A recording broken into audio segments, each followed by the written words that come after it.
is air traffic control. You're cleared for takeoff.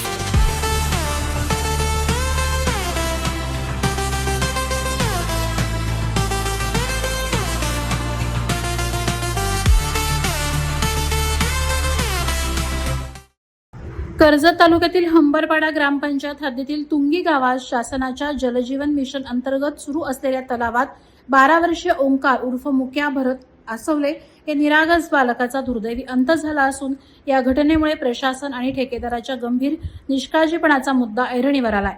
अनेक वर्ष मूलभूत सुविधांपासून वंचित तुंगी गावात अलीकडेच रस्ता आणि वीज पोहोचली असून पाण्याची गरज भागवण्यासाठी जलजीवन मिशन अंतर्गत तलावाचं बांधकाम सुरू आहे. या तलावात सुमारे 15 फूट पाणी साचलेलं असून ठिकठिकाणी खोदकाम सुरू आहे. मात्र कामाच्या ठिकाणी कोणतेही सुरक्षा कठडे, इशारा फलक किंवा संरक्षणात्मक उपाययोजना करण्यात न आल्यानेच हा दुर्दैवी प्रकार घडल्याचा आरोप ग्रामस्थांनी केलाय. मिळालेल्या माहितीनुसार दिनांक 21 फेब्रुवारी रोजी दुपारच्या सुमारास ओंकार हा गावालगतच्या तलाव परिसरात गेला होता. तलावाजवळ निसरडी पायवाट आणि सुरक्षा कठड्याच्या अभावामुळे तो पाण्यात पडल्याची शक्यता व्यक्त केली जाते. संध्याकाळपर्यंत तो घरी न परतल्याने कुटुंबियांनी शोध सुरू केला. मात्र रात्री उशिरापर्यंत काही ठाव ठिकाणा लागला नाही. अखेर 22 फेब्रुवारी रोजी सकाळी ओंकार तलावात तो आढळून आला. या घटनेनंतर आसवले कुटुंबियांसह तुंगी ग्रामस्थांनी तीव्र संताप व्यक्त केला.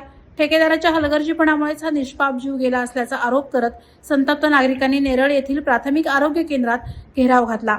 घटनेची माहिती पोलिसांना देण्यात आली असून पुढील तपास नेरळ पोलीस करत आहेत. दरम्यान गावात शोककळा पसरली असून प्रशासन आणि ठेकेदारांकडून योग्य सुरक्षा उपाययोजना करण्यात आल्या असत्या तर 12 वर्षीय ओंकारचा बळी गेला नसता अशी भावना ग्रामस्थ व्यक्त करत आहेत. या प्रकरणातील दोषींवर कठोर कारवाईची मागणी जोर धरत आहे. वादळवारा लाईव्हसाठी आनंद सकपाळ, कर्जत. नवी मुंबई व रायगड जिल्ह्यातील ताज्या बातम्या आणि घडामोडींसाठी सबस्क्राईब करा वादळवारा लाईव्ह चॅनल आणि दाबा बेल आयकॉन.